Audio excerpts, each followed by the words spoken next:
did 2 whole cars. It was me, Dez, and me 3, right? And on the first car, in small letters, it said, "All you see is," and then, you know, big, you know, block silver letters, it said, "Crime in the city," right?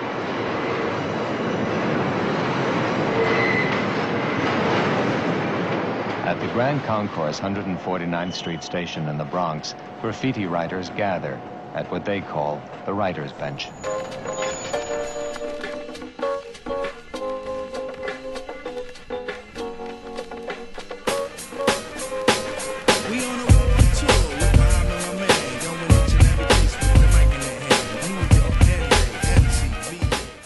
What's good, what's good, what's good? Live from the writer's bench. I'm your man Kill with my soldiers Evan Vic on tap. What's going on, fellas? Peace. Yo, shout out to the soldier Beezo can't be with us tonight. You know what I mean? Respect. You know what I mean? But tonight we jumping right into it. We doing another salute show to one of our favorite hip hop groups. I've been in debates with lots of cats throughout the years. Many people I've heard say this is their favorite hip hop group ever. And we're here today to salute and talk about the legacy of A Tribe Called Quest. You know, Q-Tip, Phife, Ali Shaheed, and Jerobi. You know what I mean? We're here to go through the chronological order of the albums, what those albums meant to us, and not to say the rise and fall of A Tribe Called Quest, but I'm sure if you've seen the movie, the documentary Beats, Rhymes, and Life, you know, of course, you know, they're not recording together anymore. So I guess to some extent, it is a rise and fall of, because, you know, they're not, you know, making music together as a unit anymore. So just kind of want to chop it up. So, you know, go right into the first album, People's Instinctives. You know, when it dropped, like, you know, well, let's say this first. Like, Ev, when was the first time that you heard of A Tribe Called Quest? Was it People's Instinctives? Was it a song? Was it a verse? You know, when was the first time you got put onto A Tribe Called Quest? It was People's Instinctive. I think my introduction was, if I remember correctly, was probably Left My Wallet when that came out. That was the first time I heard of Tribe. First time I you know, because then they had the video out during that time. It's the first time I actually seen what they was about. You know, they were, you know, that the whole, you know, they remind me of Native Tongues. But that was my introduction to, you know, to A Tribe Called Quest, was I Left My Wallet in El Segundo. All right. What about you, Vet? Well, I would have to be, I guess indirectly, it would have been the promo on the Jungle Brothers albums. Like I said, me and my man went to Mercy College, and we was going in the city one night, and Red Alert ended up playing the promo, and that was really when I got to hear Q-Tip. So, you know, I just was, after that moment, I was shocked and amazed, and I was like, man, when is these cats, you know, when is it gonna be some more of this cat with this nasally voice, you know, coming through? So that would be mine.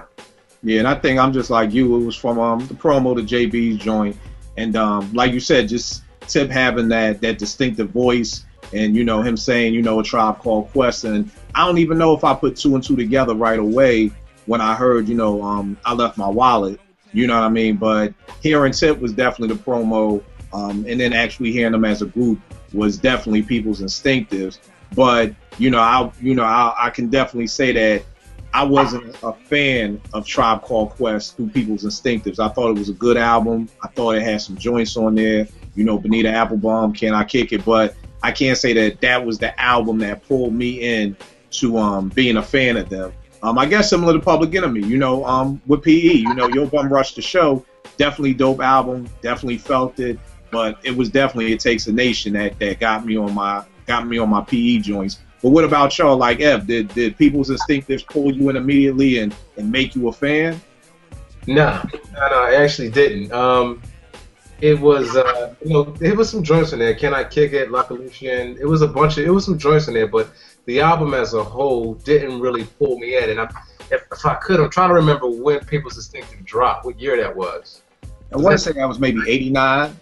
Nah, it was before that, because I went, it was probably like 80, 88, 89. Yeah, maybe 88, 89. Okay. So I don't remember what I was rocking during that time, but it didn't, you know, it was a dope album, but it didn't pull me in the way that Low End Theory did. Like, when that came out, that just like yanked my cord, and just, you know, I was all the way in by that time. But it was, you know, but I thought Can I Kick It was dope. I thought that just what they was doing was different. But see, I can't I'll wait because I got controversy. But if I say it, I'm gonna start a controversy early, so I'm gonna just wait. You gotta keep the controversy on hold. All right. Well, Vic, what about you? Did that album pull you in immediately and make you a fan of the group? Because being in New York at that time, Red Alert, I think it was after, I remember the show where Scott LaRock had died, man, and it was, you know, they had this crazy show, and that was the first time, I think, like the Native Tongues, them, as an organization, like you heard about all of them, and Red Alert's character, I mean, it was always Red Alert, but he was the poo-poo man at that time. He would have these crazy commercials, and you started hearing all these names like Beat Nuts and all these other cats and, you know, A Tribe Called Quest. So it wasn't like that in New York. It wasn't like that album just one day, it just appeared. He had started playing all of the shit, because I can remember now, like you heard Mr. Muhammad, you heard Lucky Lucian, you heard Push It Along, you heard Can I Kick It. It's like you almost heard that whole album go down on 98.7 Kiss FM on Fridays through Red Alert. So it wasn't one of them things where, you know, after I had left home and it was like, oh man, I gotta go to the record store and get this album. And that's how I heard it. This was like something to me that was on the radio. And in that movement, man, you know, it just made it accessible for me, the way they dressed. You know, it wasn't Latin Quarter hip hop. At that time, the Quarter LQ was crazy, real crazy. And I never really was into that scene, you know, on some bum rush shit. So, you know, I was the cat. I would wear a paisley shirt and jabots and some crazy ass shoes, you know, and now I got a soundtrack for this shit. Right. You know, I could just be down here and you know, not have to look like everybody else and the shit still be cool. So, you know, I think to answer that question in New York, it was just the Red Alert did them justice, man, because he really, like, as far as New York City, like, he just pumped them cats, man. He like ushered them dudes in for y'all. Yeah. Okay.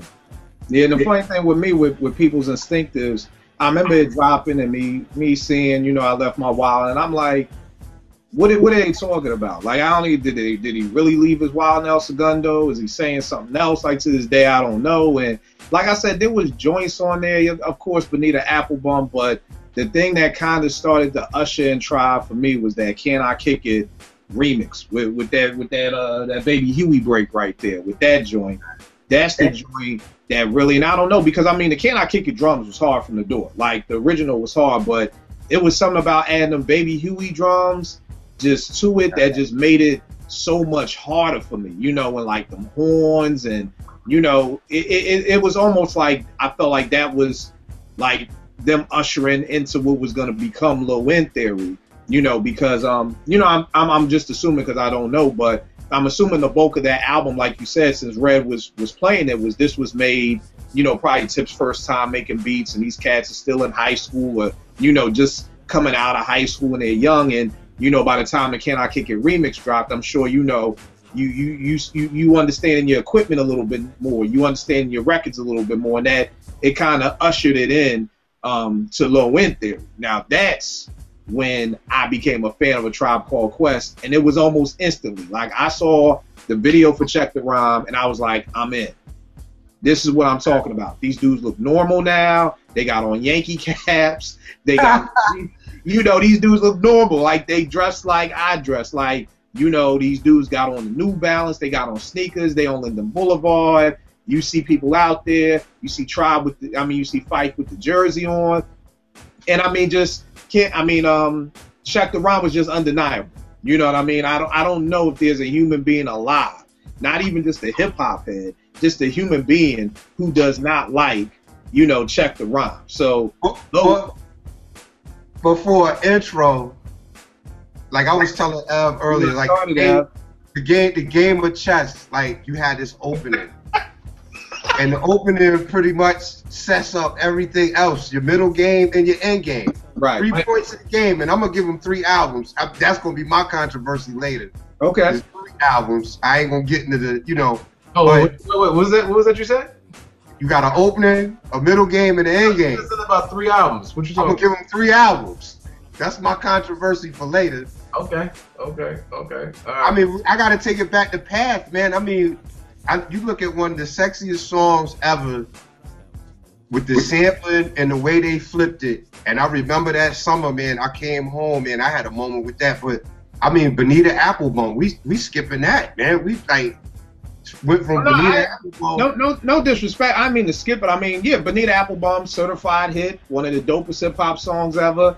You know, and like I said, and that's the thing. And I think with people, and not you, Vic, I'm just saying for a lot of people nowadays, it's almost like I said, it was a good album. It was a good introduction to them for me. But it wasn't like I was a fan. Like nowadays, it's like, and again, I'm not talking about you, Vic, but for a lot of cats that I chop it up with, especially in 2013, if you don't say you loved it and it was the best thing ever, it's like, oh, it was whack. It's like, nah, it wasn't whack. Nowhere near being whack. It was a good whack. Tribe, we were talking about, me and Vic were talking about it earlier. Tribe can't do whack. Tribe just, they haven't put anything out that's just whack. It might have been not good for a Tribe, but they haven't put out anything that was just straight up whack. Right. So I mean, that's the thing. I'm in no way, in any way, saying that. You know, it was a very dope album. It was a very good album. I'll talk later on. I think Tribe has one of the almost the blueprints of how you should become a group. You know, because it's like you put out a good album. And then you get better with time. Or you have the Nas disease, where you put out your greatest album first. And we were just talking about that. Then no matter what you do after, it's always compared to that first album. So if anything, you wanna follow Tribe's blueprint of putting out a solid release that people like. I brought the album. It ain't like I didn't buy. I brought the album, and it made me want to listen to more. You know, and to see where they went. So if anything, Tribe's, the way that they made music is actually the way most groups should make music. They came out with a solid album, and then to me, they made a better album with Low End Theory and so on with Midnight. You know, but let's deal with Low End for a while. Vic, what did you think about Low End? Of course, I'm sure your introduction, and it may be different because you're from New York. Was your introduction Check the Rhyme, or was Red playing other joints? What was your intro to Low End Theory? I bought Low End Theory off the strength of. Right. And yeah, Scenario was on there, but I think I had gotten to that later. It might have been, you know, what's the cut with Vinny and Mojica? Bob's, not Bob's and stuff. That's that Bob's and stuff? No. That's Verses from the Abstract. Verses from the Abstract. And it's the reason why I go to that, man. I love the first album so much and how it sounded with the sampling and the way the album came across, that to this day, man, a lot of people, Low End Theory, I'm not gonna say I wasn't feeling that, but that kind of to me was like a filler album. Wow. Yo, and I know that's real bugged out. I know that's real bugged out. A lot of people gonna be like, yo, kick that whack ass dude off your show. But that's really what it was to me, because the first album was like something you never heard before, and they had a little bit of that on the second one. And I'm not saying that Low End Theory was whack. I'm not saying that. Right. It's just, it was louder. It was more posse type shit, you know. And it just, because by the time Scenario came out, that's when everybody in the club, you know, when that came on, the club just went bananas. Right. So I see what you're saying from your aspect of the reasons you liked People's Instinctives. They moved away from that. Right. I see what you're saying. And I'm kind of the flip. I'm the exact opposite. Yeah, I'm actually like, I'm glad they moved away from that and made it more, you know, hip hop. But what you gonna say, Al? I mean, that was my thing. I'm gonna say the same thing. That was the thing that brought me into them. But I'm gonna say this, man. I think that People's Instinctive wasn't really, Tribe hadn't come into their sound yet. To me, People's Instinctive was them still like putting something out there, developing their sound. But I think they really came into their sound with Low End Theory. I think Low End Theory is a Tribe Called Quest. Right, and I think that's why I was trying to say a little bit earlier, where I was saying, you know, when you're making People's Instinctives, I mean, if this is, and again, I don't know, but if this is Tip's first time really getting on the equipment and making beats, you know, like I said, I think, like, same thing you said, like, they found that niche with that Can I Kick It remix, you know, and that kind of just, it kept it going. Because, I mean, if not for nothing, Tribe, I mean, Low End got some of the hardest drums. Like, I remember just hearing Bugging Out and just that bass line, and then when the drums drop, then I think if there's nothing you can say about low end, it's just like it's the low end and them drums and everything like that. Yeah, that's crazy, Vic. I'm like, yo, I've never heard. And it's a great album, man, and actually one that I cannot find on wax. And the original, I actually found the first album, which is rare, and the second one isn't, because they didn't press too many of the first album. And I actually got that on wax. And I dig the album, but not too, maybe a year ago, I rode around playing it, and I was like, yo, it just really wasn't that album. And see everybody laughing, but it just, yeah. Even my girl be like, yo, you tripping. And I was like, yo, it just. No, but the thing is, but I totally understand where you're coming from. That if you're saying the reason why you like People's Instinctive was because it was so left field, right. You know what I'm saying? But you can hear the difference, and you're right. You can hear the difference in the production. You can hear the difference in the confidence and them cats in the booth on a microphone. And sonically wise, I appreciate that album for that. I appreciate all Tribe's albums because they have that ingredient in it. All their albums are sonic. Right. You know what I mean? Just never put out some shit where when you play it on a stereo and you just, I have clips, La Scalas. Not that anybody need to know what they are, but look them up. My speakers, and I play that joint on there, man. It's ridiculous how warm that Tribe just really sounds, man. You know what I mean? And I think the other thing. Oh, I'm sorry. What were you gonna say? No. Go ahead, fam. I was just gonna say that. I think I just lost my thought. Oh, damn. What was I gonna say? It'll come back. Go ahead. Right. It'll come back. I think the other thing for me with low end was Fife. The step up of Fife as the MC because of course.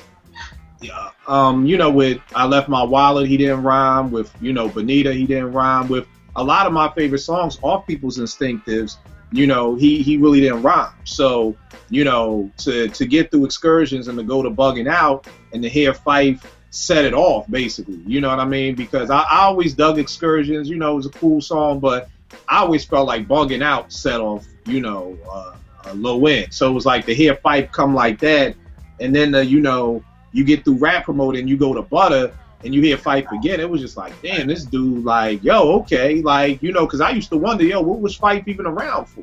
You know what I mean? Like, really, why is this a 4-man crew with really Tip do all the heavy lifting? But, I could definitely say Low End Theory is, definitely something that made me say, okay, the boy Fife, stepped his rhyme game up big time, I was going to say, actually, one of the best parts of that Tribe documentary for me was when they were talking about, like, y'all about to come out with y'all, sophomore album, sophomore jinx, this and that, and Tip was like, man, I don't know what y'all talking about, man. I'm about to go make Low End.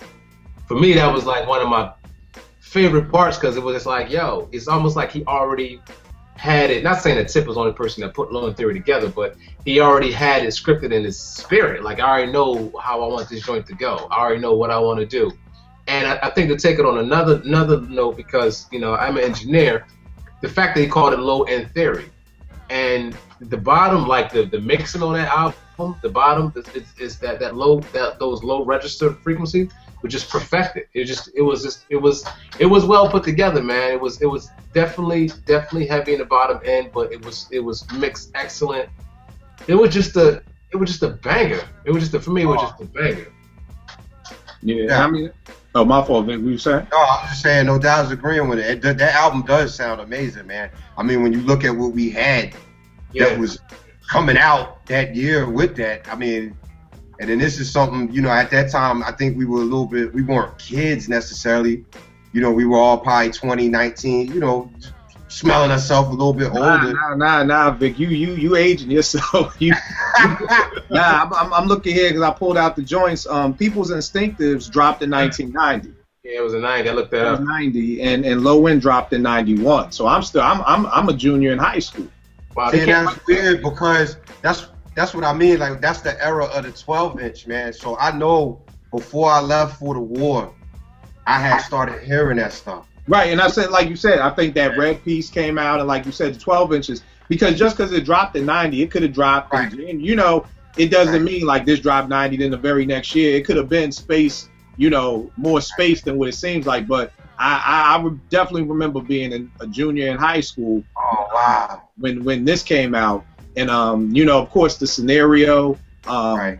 What I loved was just the way that they would do things differently. Like when they came out with the video for Jazz, and then kind of stopped it and threw in the bugging out for a minute, Right. and then went to like the acapella joint. Like these dudes were like, it's like almost like making their own lane. Like they were doing their own thing, and then the remixes that they would come out with. Because I mean, Scenario was already bonkers as is, but that Scenario remix, like the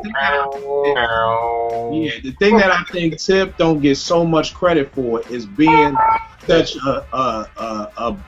I don't even have a word for what Tip was as a captain of the ship, because he was like, this dude was the coach of the team, the starting point guard for the team. You know, he was the water boy for the team. It's like Tip was a Tribe Called Quest. And there's no disrespect to Fight for Ali, but yo, those remixes. I mean, Tip is one of those few people who's able to make a beat that's just a 10 and be able to top it. Like that Scenario remix with Kid Hood, and we always talk about Tip just having like the foresight to just see people and touch people and bring hip hop out of people. I always said to people, man, yo, if Kid Hood never passed away, man, he may have been Nas before Nas, man.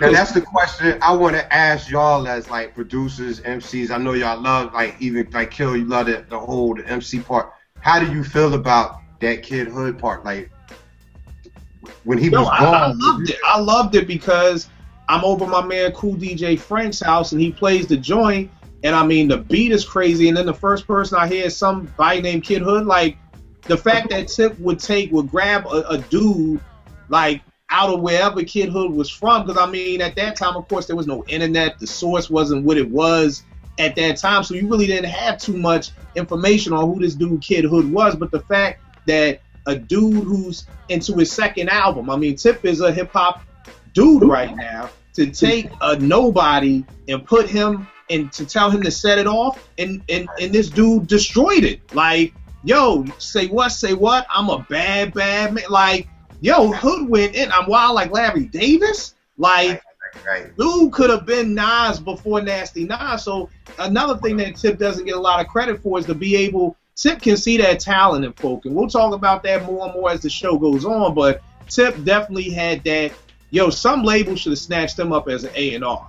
And the thing I like about the Kid Hood joint is Kid Hood, I mean, he was what his rhyme name was, Hood, like, which was so different than everybody else on that record. Like everybody else is like, you know, somewhat positive for the most part. We're gonna give it to you in this way, but Kid is like, yo, I'm gonna give you the Hood joint. And the thing I love about it is when I first heard it, I heard the edited version. Okay. It wasn't edited the way you get a regular edit, like they just drop the word out. It was something extra, pick up the clip. I done something, huh? And rap my thing. Oh, like the ad libs they did on that shit was stupid. I was like, yo, this joint is just ridiculous. So but you know, that's that Leaders energy, man. Yeah, like, yeah, exactly. It was something about when Leaders and Tribe got together. It was just an energy that Leaders have, like, that just brought it out, you know. So I mean, that joint was crazy, and like I said, Low End just paved the way for me to say, yo, I'm a fan. I'm all in with these dudes. If there's a show, I'm there. If there's a 12-inch, I'm buying it. You know, no matter what it is, you know, I'm there. So that's Low End. We gonna dive into Midnight. Album of all the number one album of all time.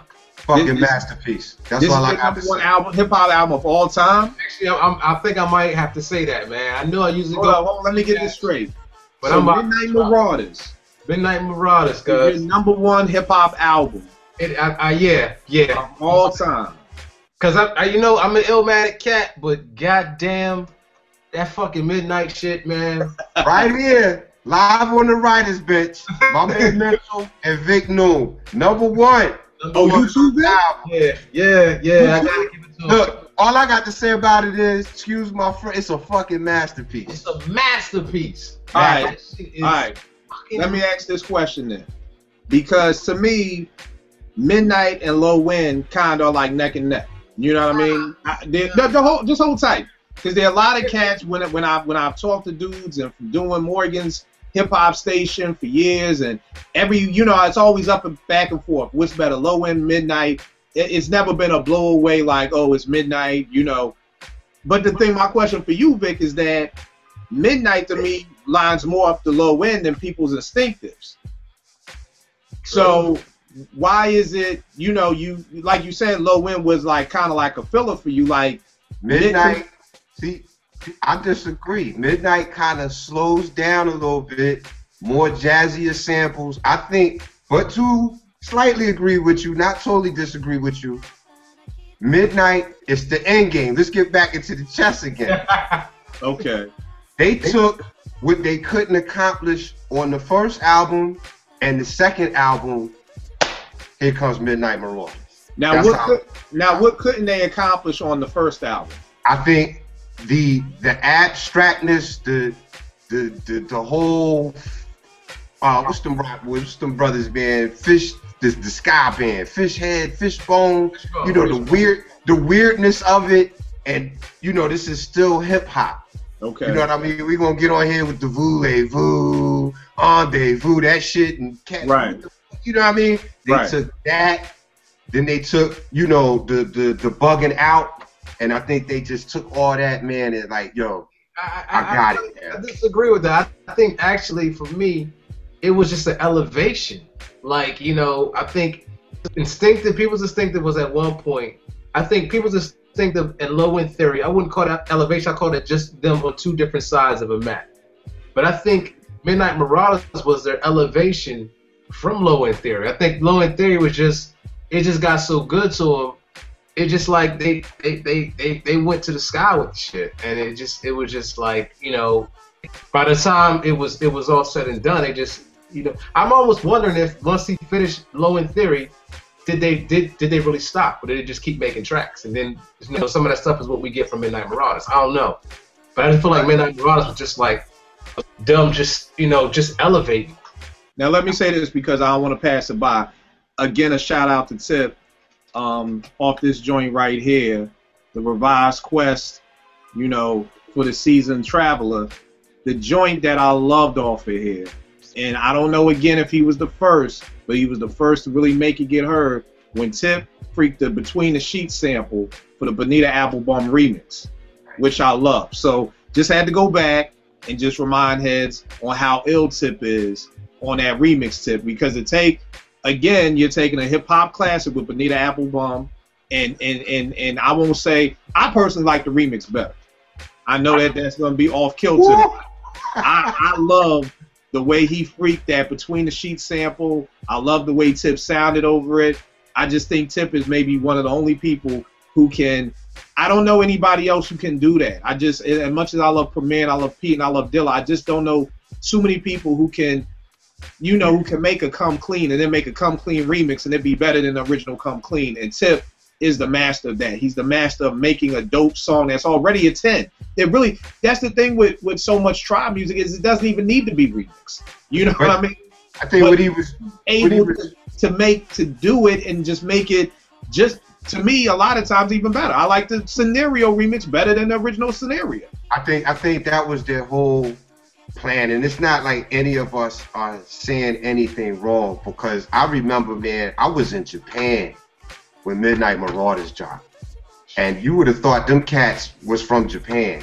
How crazy that album was received over there. My point being is, like, it's us three on here right now. Money Earned and Mount Vernon in the house. He's just not here right now. But if you took 3 other people, I think you would get like a similar response. Everybody, I think they made something for everybody, man. Right. You know what I mean? There was 3 remixes to Bonita Applebum. There was the joint with the Carl joint. Right. You know what I mean? Which they used to play, Larry Levine used to play that joint at the house shit. So it was like, yo, these cats just kept figuring out a way to hit everybody. I'm gonna get my hip hop heads, you know what? We throw Busta Rhymes and Hood, we got Scenario. I'm gonna get my cool out cats, you know, with your girl, we got Bonita Applebum, we got, you know, vibes and stuff, verses from the abstract, we got Electric Relaxation. Which I'm 43 years old, still gonna tell you, fuck that. What is Electric Relaxation? Somebody explain that. You know, the funny thing with Midnight with me is, I remember I was coming back, and this is when I know dope music in general. When I can remember, I was with my homegirls, Monica and Tasha, my man Drew from Jersey. We was coming back from like Lancaster somewhere at the outlets, at the Timberland outlet, the Polo outlet or something, and we listening to the radio, and they threw on that award tour, and it was just like when I heard the doom doom doom, like I just was like, yo, this the new Tribe. Like before they even said a word, I was just like, yo, it's sickening. Just from the intro, the beat didn't even drop yet. I was just like, yo, this the new Tribe. I know it. And when it dropped, and you had, you know, Dave doing the chorus, it was, again, perfect hip hop. I mean, it's a 5 mic album. I can't go as far as you to say that it's a 6. Album of all time. I can't say it's my #1 of all time. It's definitely up there. I love the artwork, man. I just love the whole premise of having all the hip hop people's faces on here. I just love Tribe's creativity. I mean, Suck a Nigga. I can't really sit here and tell you what's my favorite. Lyrics to Go, The Chase, Keep It Rolling. I mean, it's a classic album. They flipped that Minnie Riperton sample. Yeah. Oh my God. Lyrics to Go, and I mean, at the end of the day, again, I keep coming back to it, and it wasn't until after seeing a documentary and really understanding, because like we always talk about, you just see produced by a Tribe Called Quest coming up on hip hop. You always assume the DJ made the beat. So all these years we were giving Ali all these props of, yo, Ali's a wild, yo, dude is a monster, when it's Tip. And once I figured that out, like I always said, I did this on a shout out for Tip on Will Make Beats, when I was just like, yo, Quiet as Kept, this dude, Quiet as Kept, Tip may be a top 5 producer. Like, real talk. Like, Quiet as Kept. But I'm just saying that. Definitely a pioneer. Right, I'm just saying in your average hip hop conversation, you're not going to hear that going to come up. You're going to hear the Dillas, the Primos, the Pete, the Dre's. I was going to say this too, man. If you really get into, like, we all diggers here, man. If you really listen to what a lot he was sampling, man. I mean, it was some stuff, the drums was a country song for Benita Applebaum, and the song is banging. We had a Little Feet break. The song is banging. I don't think he really listened to that like, oh, there goes some drums. I think he was really listening to a lot of this stuff, and he just culminated it, put it together on his own projects, man. He's definitely a pioneer.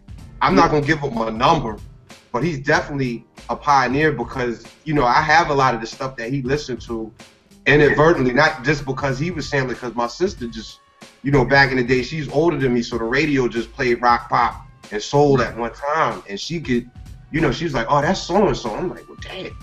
Right. that ramp sample, who was going to find that?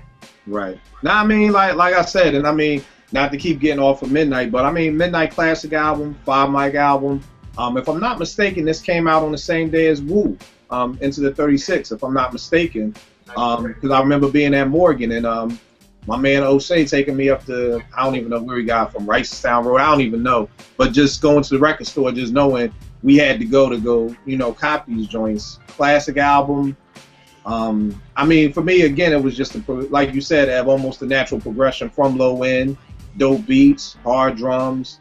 Me and Ed were talking yesterday, Vic, about just like, yo, Kill, what kind of hip hop gets your attention in 2013? I'm like, I'm simple. Dope beats and dope rhymes. Like, the same thing that got me 25, 30 years ago is the same thing that can keep me now. And that's what Midnight was. Any other thoughts on Midnight, y'all? Best album of all time. I'm still playing it. I'm still gonna be playing it.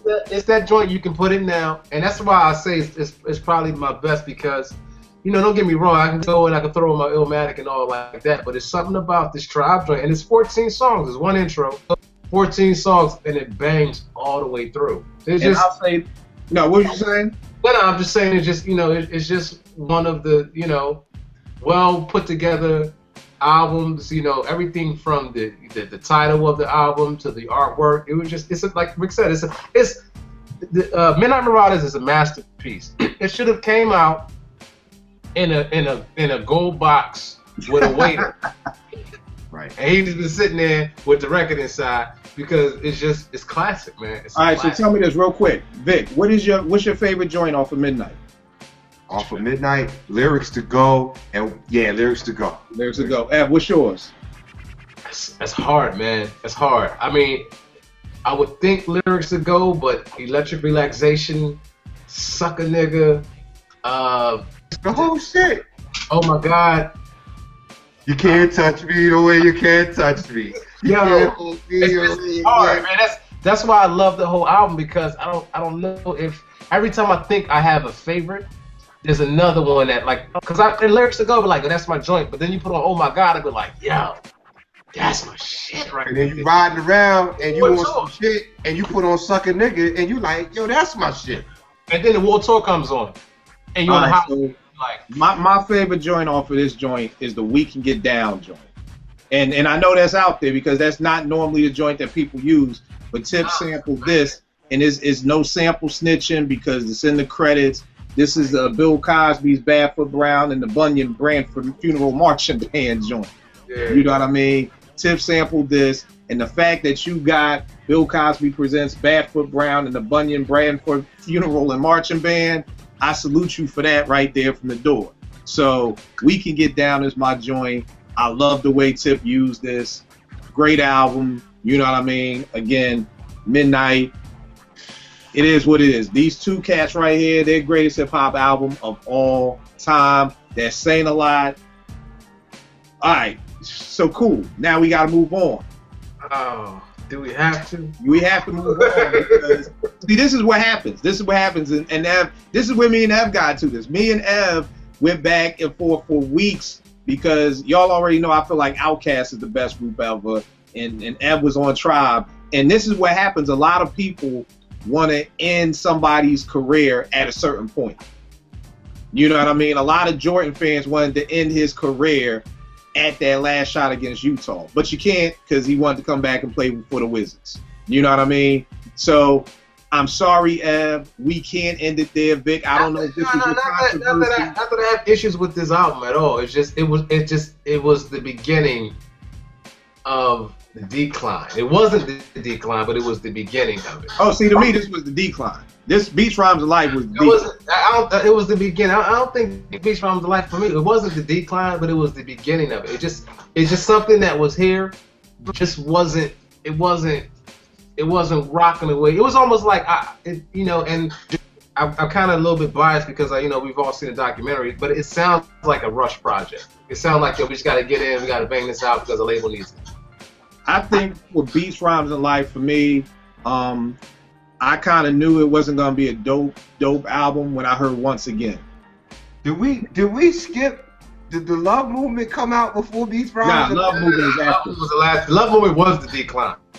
See, this is where we're gonna start the controversy. Because Love Movement is much better than Beach Rhymes of Life. Oh no! Yeah, much better. Oh my God, it ain't even. I don't even know what you talking about, man. You can't make that face. Yeah. The Love Movement?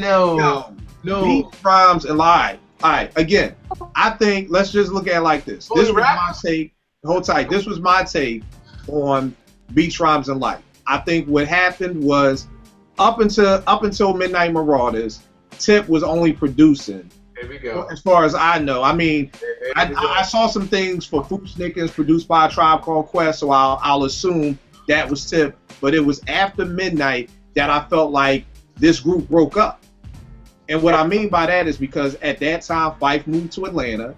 I remember Ali Shaheed Muhammad started A&R for Quincy Jones's Quest Records.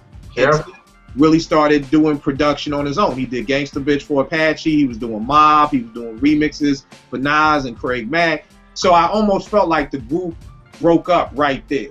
Because if you're used to living all in Queens and we all get together and all this, it's kind of hard to make an album feel like an album if we all in three different places. Like, I don't think making Midnight, Ali had a day job as an A&R. I don't think Phife was living out in Decatur. I don't think Tip was selling beats to other dudes. So I feel like that's, where we get Beach Rhymes and Life and why the way it sounds the way it does. Now, I know a lot of people, I've read this, I've heard it, I disagree with it 120%, that bringing in JD, Tip bringing in JD. See, I know somebody's gonna say. Yeah, see. And making the rumor. What's that? I knew we were gonna get to this point, and somebody's gonna say something about. No. I'm saying I don't think. I know a lot of people blame JD for the decline of A Tribe Called Quest, which I think is the most asinine thing I've ever heard in my life. When people say that, it almost makes me want to question your hip hop intelligence of JD. But that, trust me, Dilla, if anything, the tracks that I love on this album, JD had his hand in, you know. But Ev, so how did you feel about Beats, Rhymes, and Life? Obviously, you don't feel like it was the decline. No, I don't feel like it was the decline. I feel like it was the start of the decline, and the same thing when the single came out. What was the single? The single was Once Again, which sounded like a rogue version of Check the Rhyme. That's crazy because the funny thing is, when I imported this joint into my iTunes, I purposely left that joint out. That's how much I didn't like that song. Right. But I think to me it was the beginning of the decline. It just you know it wasn't whatever the energy wasn't there anymore, and or it wasn't as vibrant as it should have been. So, but to me, there still was some bangers on Beats, Rhymes, and Life. Phony Rappers was a banger. Pressure was a banger. You know, it was a couple joints on here that really, it was a different sound though. It was more poppy. And God, I hated Phony Rappers. The two joints you just named. Yo, that was man. Phony Rappers was the joint, man. That was my joint. Phony Rappers was my joint. Nah, my joints off of this was Get a Hold. Again, Dilla did something nasty to that original sample. Get a Hold, The Jam, Crew, and of course, my joint was Wordplay, which was Crew, again Dilla. Crew was my shit. Yeah, Crew. You know what I mean? But again, and keep in mind for anybody, I'm not dissing them. I'm just saying that at the end of the day, you put out music to be critiqued. I don't know too many people who were a fan of Beats, Rhymes, and Life. You know, I think it was because, like I said, in my opinion, like F said, that synergy that they had in making the prior 3 albums wasn't there anymore. And I think it's something that a lot of people have tried to emulate. And what I mean by that is, like, I remember when RZA was making the Wu-Tang Forever album, if I'm not mistaken. I think he had everybody out in Cali because it was like, I don't want any other distractions because now we're stars. You know, when we made Into the Woo, we just hood dudes, so we over RZA crib every day, but now we're stars trying to make this album, and everybody's page is going off, and everybody's cell phone, and trying to recreate the energy you had to make these classics. And I think that's a very hard thing to do, is to try to recreate an energy of something. I don't think you can do that. It's either there or it's not. And I think that's what came across with Beats, Rhymes, and Life. What do you think about Beats, Rhymes, and Life, Vic? My joints on there was Wordplay, The Hop, and Mind Power. Okay. So it definitely was some joints on there. But in my opinion, like I said before, it's like, where you had The Path and then you had Midnight Marauders was like a grown-up version of that. Like, to me, it's like Beats, Rhyme, and Life, like they were trying to just try this low-end theory thing one more time and see if we can, get this shit right. And it just, to me, it just, Go back to my theory, guys. But that's what it sounded like to me, man. And I don't think it was this a dude bad just say album. we gonna try and do the low-end theory and get it right this time? That's how I got it. Like, let's try to do this one more time. Let's see what happens. Let's try to recreate one more time, man. And where we don't have hood, we gonna throw Consequence on there. That was a bad one. I just felt like it was one of those too many cooks in the kitchen and really ain't nobody in the kitchen. You know what I mean? It's like nobody's really in the kitchen. So it ain't like when you at Thanksgiving dinner and everybody in the kitchen bumping into each other. It's almost like ain't nobody in the kitchen, but we gonna invite other folk to come in. I didn't get the Consequence. I got the Dilla thing. I mean, again, it goes back to Tip and his ear and his eye for talent. I mean, the fact that you're a producer already and you're open to hear somebody else who's a producer and then bring them in. I mean, there's a certain level of humility that comes with that. There was a time I'll never forget when I was at EAA and Gangstar came down to take out all the radio stations and we went to Dave & Buster's.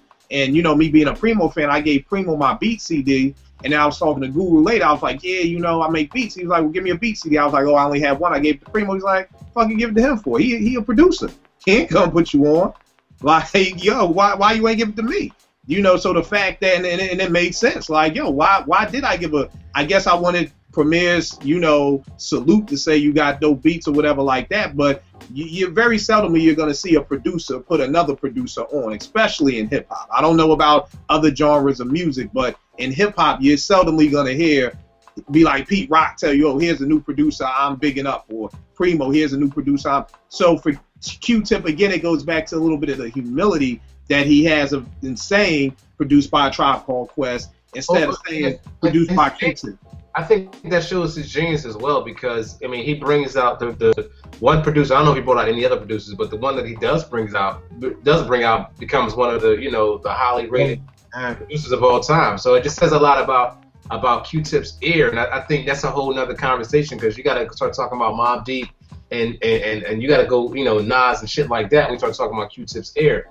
But I think that you know, you're absolutely right. I think it does. But my thing with that is still, like, if you got a boat that's running well, I don't know if I would have had Dilla do as much, because I know Tip had to realize the sound was different, the sound was changing. It makes me wonder, like, was he in a slump period during that time? Was he like, yo, just right now I'm just saying I ain't making beats? I don't think it was that, man. I'm telling you. I don't think it was that. Y'all listen, you know, we on the production and stuff, but you getting to what the cat really loved, and I'm just saying this, man. I had to blurt in, but you listen to that Jazz album. I don't mean to jump ahead. The solo joint that he put out, I got the shit somewhere around here. The Q-Tip put out. No, I mean, but what album? The Kamal, the Abstract that never dropped? Yeah, Kamal, the Abstract. Okay. And we go back to, you know, you hear what he was really, I think what he really loved about what he was doing, what type of music he was really trying to put out there, man. I don't have a name for it. That came out years after, you know. But I'm just saying, when you look at the album, like what I was saying before, like I think Beats, Rhyme, and Life, when we still on that album, was like Low End Theory Part 2. And I don't think he really was into that, man. I think he could do that. It's obvious because he got into the remixes and all that stuff. But then when you look at what he was really trying to put out, you know, because the interview I read, he got mad when Jive shelved the Jazz joint, the Kamal, the Abstract. But I might be jumping ahead. Yeah, I mean, I think it's a little bit ahead because, you know, that's even after the Breathe and Stop album and all of that. But I just think, I don't know if anybody's heart was in making this album. Like, well, what I was trying to say, I guess, was the answer with, like Ev was saying, which I agree with you. I don't think his heart was in it because it just wasn't what he really musically, like, maybe would have been, this is what I want to put out. So I do agree. That's why he sat, I mean, I don't know if he sat back because you know, in the documentary it says, you know, Phife was in Atlanta, and I know that plays a big part. Like, even to me, even to use the Wu-Tang reference, like, it's something about the environment that you create in. And when you become accustomed to that environment, it's almost like you need to stay in that environment to keep creating that stuff. So if I know Phife being somewhere else and still trying to maintain that same feel and that same synergy, like you're saying, Killer, just like, it just makes me wonder if he just was frustrated about it. Just like, yo, I'm a step back, because he stepped back more than I would have expected anybody who usually does all the production for the record, for the album. You know, so I'm just curious why he stepped back so much. All right, now that's what Beats. Now we get into a little bit of controversy with the Love Movement. I personally like this album. Ev, obviously, from the look on his face, yo, man, doesn't like this album. It wasn't. Let me pull up the tracks. The Love, I have it. I got it. I can tell you that just from the door, Find a Way to Me is better than damn near everything off of Beats, Rhymes, and Life. Just that alone. Dilla killed that sample. I mean, Find a Way. Find a Way. The single from the Love Movement. Okay. That joint was better than damn near anything off the whole Beats, Rhymes, and Life joint. That was a banger. I mean, the joints on here, Find a Way was crazy. Starting it up, stepping it up with Busta and Redman. Comic like it like that. Yeah, I mean, even the little interlude joint, Four Moms. You know, now, yeah, my Pen in My Pad was dope. Now, his name is Muddy Ranks. Yeah, that was whack. You know, but there was some joy. Again, I'm not saying this is no 5 Mic album, but I definitely felt like this album was better than Beats, Rhymes, and Life. You know, because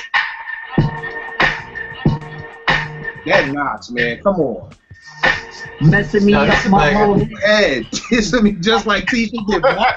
Now look at what you started. Schoolboy crushing it ain't on the hush. That's better than everything on Beat Tribe Life. Yeah, but you know what? You had too many doo-doo joints on here.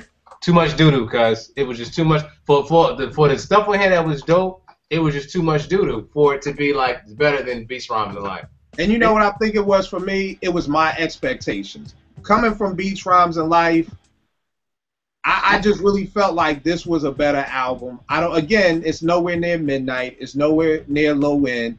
But I almost felt like, again, people's hearts aren't in this album. You know what I mean? I remember reading back in the day when Vibe would have a little sidebar in their issues, and it's still hanging on my room in my mom's house in Philly. And they were talking about being in the studio. You know, they were all in the studio together. They were making the joint. You know, and it kind of got me my interest peaked. But I really felt like at that time that, you know, just watching the documentary, you could tell that there was a lot of damage done. That this wasn't just about, you know, a group breaking up, you know, because we don't, you know, maybe because of business. It may have been business. There was a lot of personal stuff. I kept the tension between Fife and Tip.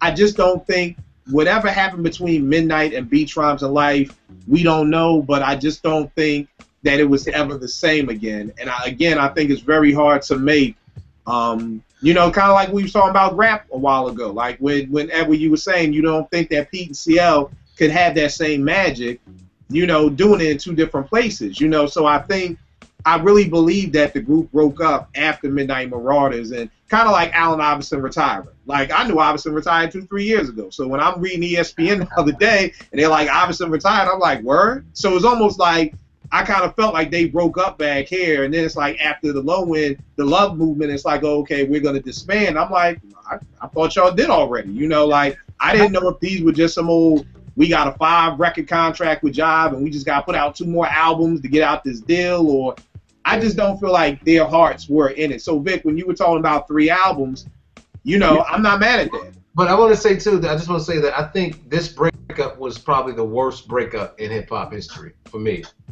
The worst breakup. Period. I agree. But my bad, Vic. No, that's cool. I just, you know, again, I'm going to keep it in my simple mind simple. It's like, you know, let's see if we could try to make Midnight Marauders work again. I was about to say, you talk about trying to remake, we go back in one more time and try to do a better.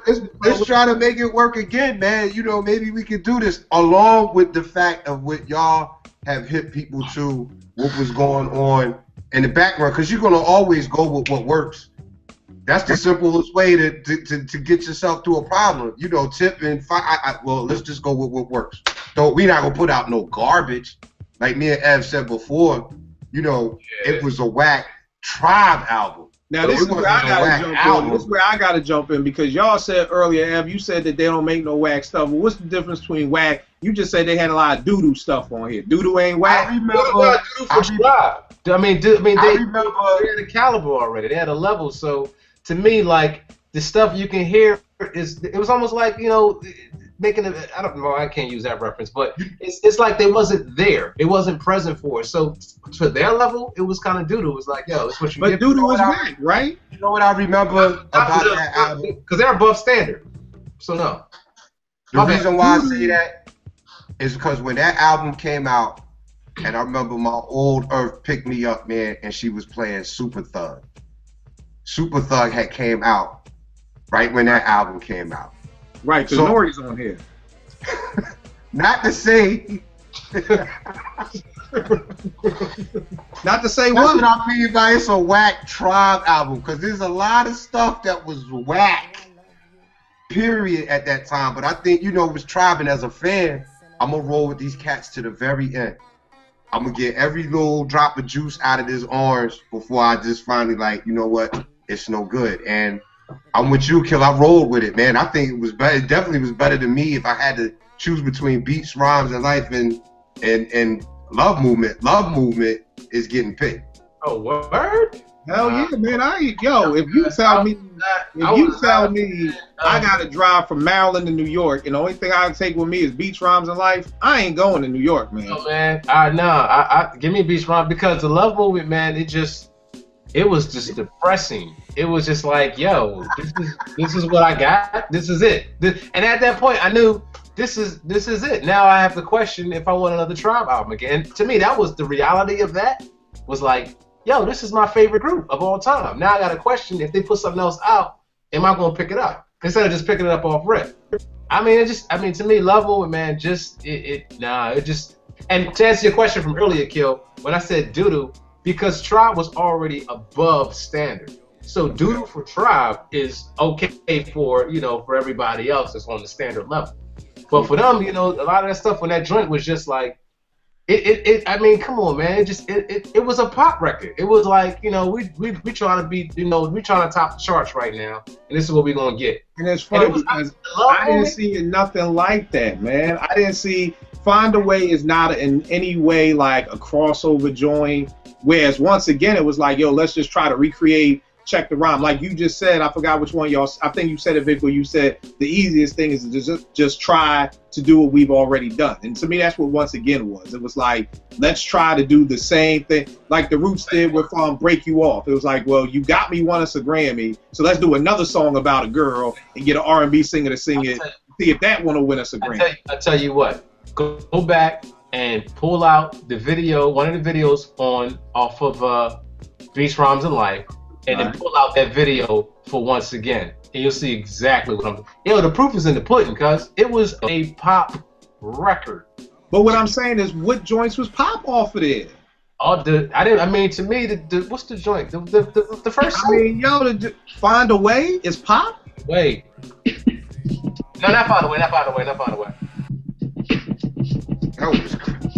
That beat is pop? No, y'all pulling out all the Dilla beats. Of course, that's not gonna be pop. Pen and Pad with D-Life, the joint Rock y'all with Punchline, Wordsworth, Jane Doe, and Mos Def. His name is Muddy Ranks. Play that one. I just said. Let me live and direct. I just said, but again, I don't hear that being pop. That was just whack. It wasn't pop. There's a big difference between something being pop. There it is. That was crazy. Wow. That's crazy. Wow. You think that's pop? Wow. Yo, Vic, get your man. Yo, you wildin'. Yeah, you wildin', B. Back to the joint. Yo, It's soft, guys. man. It's soft. It's butter. It's baby butt. It's baby doo-doo. That wasn't, but Ev, look at the time frame of this. Because again, what we're gonna say is pop is trying to get on the radio. This joint came out. Okay, you know what? I give you that. 98. That ain't getting on the radio in 98. I give you that. Vic already told you, Super Thug was ruling the airwaves. So if anything was pop, that's who would have been producing. Love moment. Even if the same pop is to go extreme, then maybe I just might be a little extreme with it. But my thing is, it wasn't nothing on that album, man. I mean, I don't understand how y'all like it so much. For me, it was nothing that I could really pull off that joint. All right, we gonna agree to disagree. It was its title. It was a love movement. It was baby doodoo, cuz it was. All right, this is where we gonna agree to disagree about which one was worse. It is what it is. But let's look at this. What is your favorite Tribe Called Quest album? I guess that's a dumb question because you two have already said Midnight is the greatest album of all time. And it's hard because Low End Theory is like right there. But Midnight Marauders just has something that's just, and I think maybe it's me. Maybe my heart was just broke, man, when it came to Low End Theory, because what I got for Midnight Marauders, I didn't get off of Beats, Rhymes, and Life, and I figured, well, they're coming back later in the game. I'm going to get it this time around. And to me, it was worse than the last time. So I was crushed. But Midnight Marauders, I feel like it's the all-time. It's a classic, man. It's we should all just laminate it with gold and hang it on our wall. All right, so we all, Vic, you agree, Midnight? Oh yeah. All right, so we all agree that Midnight was their best. Looking back at the documentary, what what would be, if you had to pick one key thing that you learned from that documentary, what would it be, Vic? As far as, can you rephrase that? I mean, just what was the one thing that you walked away from watching the documentary of Beats, Rhymes, and Life? Like, I could say for me, it's kind of a tie between, because I kind of knew by that time Tip was doing the beats.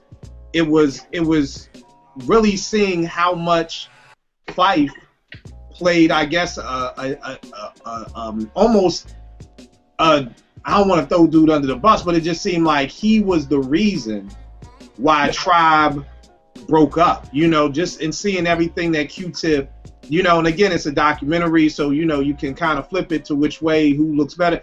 I just walked away from that documentary like, wow, like, yo, this dude Fife's an asshole, man. Like, that's my question. Like, what did you walk away from with that documentary? I walked away with it that Q-Tip really loves his music and that Jerobi really loved the group.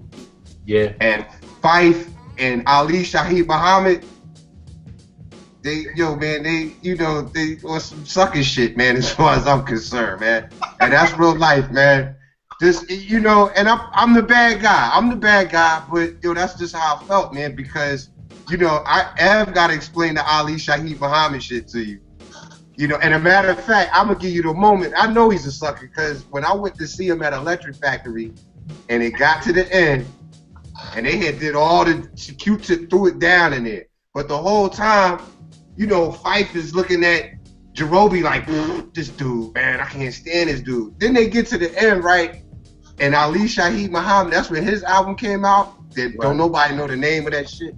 No, sir. But his boy came out, and he was like, yo, you can put your shit on. And he was like, nah, man, I ain't gonna play that, man. I'm cool, you know. I'm cool, man. I'm gonna just... He wouldn't play his shit. And I was like, yo, these two dudes, they suckers, man. You know, and that's what I walked, and the video just cemented that for me, man. All right, Ev, what did you walk away from the documentary? I walked away, I'll give you the controversy first. I walked away feeling like I was upset with Ali. I felt like, you know, but again, I do understand what we're getting is what the camera's giving us. Right. We're getting stories. We may not be getting the whole thing. But to me, from what I've seen, I wish Ali played more of a role in keeping them cats on common ground. Because it was, I mean, you got three people. So you're going to have, there's going to be some type of disturbance. There's going to be some type of disruption. That's why the third man is there to level everybody out. And I feel like Ali just kind of like just faded to black, or just, you know, 1 minute, yeah, Tip, cool, yeah. Next minute, yeah, Fife, yeah. But I don't know if that was actually the case, but the way that the documentary presented it, like he didn't really do anything. He just allowed it to happen, which is okay. If that's what you want to happen, cool. But I think it could have, I mean, I feel like it probably could have been prevented. But again, I'm an outsider. I'm talking from standing outside the house, looking inside the window. But I will say that was one thing I got, and the second thing I got was like Vic said, man, you know, Jerobi believed in the group. I walked away with a lot of respect for Tip, though. Don't get me wrong. I know everybody got asshole tendencies. Everybody got days when they ain't feeling it. You know, sometimes things might not work out right. But I just walked away with a lot of respect for Tip because I just realized, you know, this cat was just, he was the work ethic. He was the work. He was like, yo, you know, we on tour. I'm going to the record store because I need to get some more. You know, I'm a record junkie still, but you know, I'm on the next project.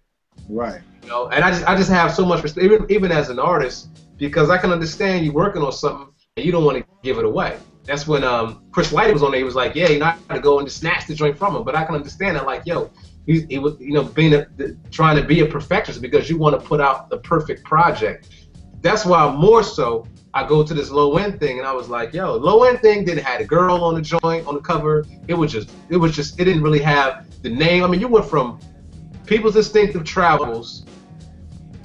If I gotta say this right, People's Instinctive Travels and the Path of Rhythm. Then you go to the Low End Theory. Then you go to Midnight Marauders. To me, that's how Beats, Rhymes, and Life was like, okay, I can even rock with that. But then to go to the Love Movement as a title for an album, it was like, yo, the juice is gone. It's gone. So that's what I walked away with. Now let me tell the one thing I can also say I walked away with, and Tip said something that really changed my perspective, and prayerfully would change more people's perspective on hip hop that's our age, is when he said about retiring. And he said, you know, Sammy Davis did it to the death, James did it to the death, Mike did it to the death, I'ma do it to the death. You know, and it's not like no crazy statement, but it made me realize, like, yo, it's okay to want to still rhyme at 40. Yeah. It's okay to still want to make beats at 40. Like, why is it in hip hop that we have this age limit where it's like, okay, you can't rhyme no more and you should retire and you old? It's like he said, athletes have to retire because your body physically can't do it no more. Or retire because you're whack. Retire because you don't have that ear to pick records. Or retire because you're no longer nice on the mic. But if your pen game is still nasty, and if your MP pad game is still nasty, why would you stop? You know, and that's really what I would probably have to say that's really the prevalent thing that I walked away from, you know, beach rhymes in life, is like, yo, why stop? Why retire? Like, it don't even make sense to me, you know. So what you gonna say, Vic? No, I was agreeing with you, man, but I was just thinking, man, because I know I called, you know, and I'm not taking back my words, but just I should have brought this up earlier, man. Like, what joints was Fife even really on like that? I mean, 8 Million Stories. I mean, well, by the time Lil Wayne came out, he was like basically on every song. Like, he had a verse and Tip had a verse, and then they kind of both had their solo songs. So, you know, Tip had verses from the Abstract, he had Butter, you know, then on the next album he had Suck a Nigga, and then he had 8 Million Stories. But I mean, Fife was on, after People's Instinctives, Fife was on like damn near every song. He had a verse and Tip had a verse. Okay. I just know, man, like, you know, just random thought, man. That dude, man, that group, I will say, man, just made me appreciate music a lot more growing older. I know a lot of cats, man, that just, they couldn't get past certain things. They couldn't listen to other things. And aside from my sister, A Tribe Called Quest allowed for me to get into other genres and types of music, man, that no other group really. The next cat to come along to do that, and this is probably for another conversation, and I agree with Ed, would have to be Dilla. So A Tribe is huge to me, man. I guess that's why I felt like I was allowed to call them dudes suckers, man, because I mean, it's still huge to me, man. When I went to see him, it was like I was a kid, man. It was like, yo, that's A Tribe Called Quest. I could never imagine running into them dudes on the street, man. They probably call the cops on me, man. Like, yo, this dude is crazy. You know, what's wrong with you? I mean, I hunted down the albums on wax, got them on CD, looked for demos, scoured YouTube. I love them dudes, man. So now let me ask y'all this, and we gonna dead the show. I think I know what Ev's gonna say, but let me still pose the question. If right now we heard Tribe Called Quest was getting back together, do we want another Tribe album? Ev? Surprisingly, yes, I do. Vic? yes. I still want one. And I think that's and that's big coming from you, Ev, because I knew you was gonna say no. Yeah, no, I think that comes from how much love we have for them, and one thing that I don't want people to get, because you didn't hear a lot of bigging up of Fife. I mean, I think we shouted him out on how he stepped his rap game up with, you know, Low End, and it's no disrespect to him or anything like that, but I think the fact that we still want a Tribe album is saying how much Fife plays a part in it. Because we didn't say, oh no, just give us a Q-Tip album, you know. We want, so I just want people to know, or even if the boy Fife sees it or whatever, it's no disrespect. Cass ain't trying to just skate over you. You're a dope MC in my eyes, you know, and everything like that. And I think that's the love of the group, that we're like, we want the Tribe reunion. You know, we want, if I find out Tribe is doing a show and I can get tickets, I'm there, you know. And I can't hold you. It's not that I don't have that love for Tip, that if I hear Tip is in DC or he's at the Howard or he's doing something out here, you know, I may go. But if I hear Tribe, so it is a testament that Fife and Ali played a huge part of this group. So I just wanted to take that minute to salute them too, because I know we kind of going on our Q-Tip is a genius, Q-Tip is this, Q-Tip is that. I named Fife in the Borough battle. Yeah, I know. I named Fife. Right. I mean, I was just taking that minute because I know we've been on this Q-Tip, putting Q-Tip on this hip hop pedestal. No, but there is none of that without Fife. Right. Fife plays a very important part, and it's not even like, oh, I'm gonna give him a little light. Nah, like Fife plays a very important part, and I think Fife was the edge, and Tribe needed that edge, and that, to me, that edge came from Fife. Right. All right, well, yo, another dope show, live from the writer's bench. Just saluting Tribe Called Quest, Q-Tip, Ali, Fife, and Jarobi. Can anybody tell me what Jarobi did, though? Why was Jarobi in the group again? As a drummer. Wasn't Jarobi a drummer? I have no idea. That's why I'm asking. Drummer, man. Why was Jarobi in the group? I mean, he did something in the beginning. He did something with the something? That's wicked. Yo, I can't even tell you. In the beginning, I think he did. Was he rhyming in the beginning or something like that? I have no idea. They said in the documentary what he did in the beginning. I forget what it was. I'm gonna go watch the documentary again because I can't sit here and talk about Tribe for the past hour and not want to throw in the Tribe joint, not want to watch the documentary. Yo, if cats haven't seen it, go see it. You're not a hip hop head in my eyes. If you haven't seen the Tribe documentary, because any hip hop head would have been breaking his neck to see it. But just in case we're reaching an audience of people who aren't heads, go see the movie. Go buy all the albums, put some money in these dudes' pockets. Hip-hop wouldn't be what we know right now for it to be without a Tribe Called Quest. Live from the writer's bench, www.youtube.com/live from the bench. Subscribe, check us out, like some videos, comment. Yo, I'm your man Kill. And Vic, salute. You. As always, y'all, keep it locked for another episode, Live from the writer's bench. Peace.